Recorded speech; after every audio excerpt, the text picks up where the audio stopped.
सेठ मोहनलाल शहर के एक बड़े व्यापारी थे। सेठ मोहनलाल ने बड़े बेटे अनिल की तो पहले ही शादी कर दी थी। अब वो अपने छोटे बेटे सूरज के लिए लड़की ढूंढ रहे थे, पर सूरज काफी दिनों से शादी के लिए टाल रहा था। कारण था कि सूरज सीमा नाम की लड़की से बहुत प्यार करता था। सीमा एक गरीब परिवार की लड़की थी, इसी वजह से सूरज को डर था कि कहीं वो सीमा के बारे में घर में कहे और शादी के लिए मना न हो जाए। पर एक दिन सूरज के पिता ने उसे सीमा के साथ बाजार में देख लिया और इस बारे में सूरज से बात की। देखो सूरज बेटा, मैंने तुम्हें किसी लड़की के साथ देख लिया था। हम तुमसे बहुत दिनों से कह रहे हैं कि हमें बताओ कि तुम्हारी नजर में कोई लड़की है या फिर हम खुद तुम्हारे लिए कोई रिश्ता ढूंढें। अब जब बात सामने आ ही गई है तो तुम हमें बता दो कि वो लड़की कौन है जिसके साथ तुम रेस्टोरेंट में बैठे थे। पापा, उसका नाम सीमा है। मैं और सीमा एक दूसरे से बहुत प्यार करते हैं पापा।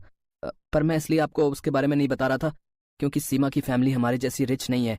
वो बहुत ही गरीब लोग हैं पापा, पर नेचर के बहुत अच्छे हैं। सीमा का नेचर भी बहुत ही अच्छा है। मैं सीमा से शादी करना चाहता हूँ पापा। क्या हुआ जो गरीब है? बेटा तुम तो जानते हो मैंने भी अपनी मेहनत से ही ये मुकाम हासिल किया है। मुझे शादी से कोई एतराज नहीं है, बस लड़की अच्छी है, हमें और कुछ नहीं चाहिए। तुम हमें सीमा और उसके माता पिता से जल्दी ही मिलवा दो ताकि हम तुम्हारी शादी कर सकें। थैंक यू पापा, थैंक यू सो मच। सूरज की शादी के लिए सब खुश थे, पर उसका बड़ा भाई और भाभी इस शादी के खिलाफ थे। माँ बाबूजी का तो दिमाग खराब हो गया है। सब मेहमानों और रिश्तेदारों के बीच हमारी बेइज्जती हो जाएगी। अरे कुछ सोच समझकर तो रिश्ता तय करते।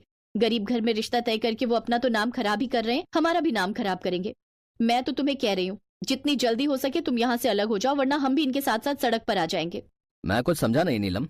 अरे वो गरीब घर की लड़की है। शादी के बाद अगर उसने बाबूजी और सूरज को बहकाकर सारी प्रॉपर्टी अपने मायके वालों के नाम कर दी तो बस हम हाथ मलते रह जाएंगे। तुम ठीक कह रही हो, बस ये शादी हो जाए उसके बाद मैं प्रॉपर्टी में हिस्सा ले ही लूंगा। एक काम करेंगे ना, अलग होकर हम किसी बड़े बंगले में रहने चलेंगे। वैसे भी यहाँ रहने का कोई फायदा नहीं। अब गरीब घर में शादी हो रही है तो मैं उस गरीब लड़की के मुंह भी ना लगूं। हमें जो भी करना है जल्दी करना होगा।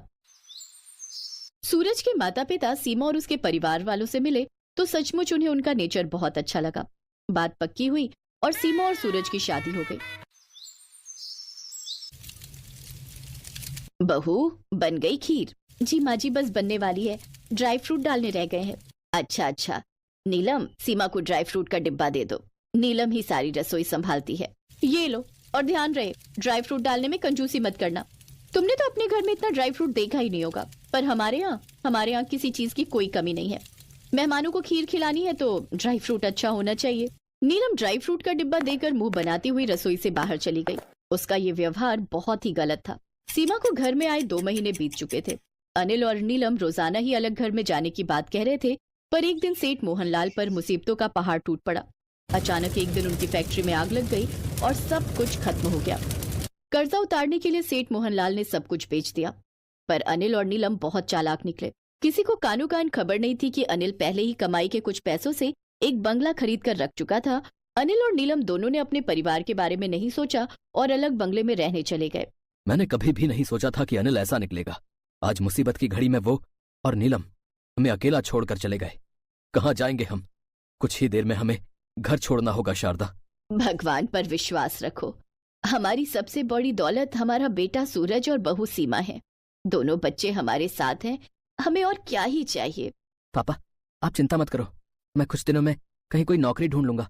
आपने मुझे मेहनत करनी सिखाई है। आप ही तो कहते हो ना पापा कि मेहनत करके इंसान कुछ भी पा सकता है। तभी सीमा के मम्मी पापा आ जाते हैं। माँ बाबूजी आप?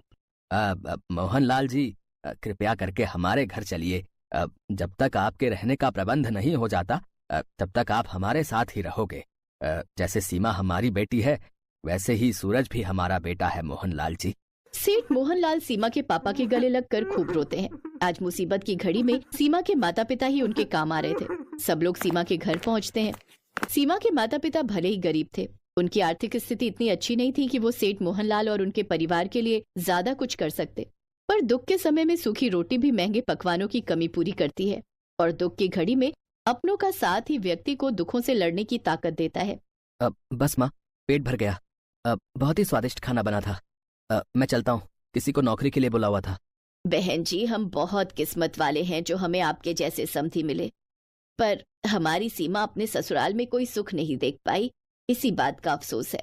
हम तुम्हें कोई खुशी नहीं दे सके बहू।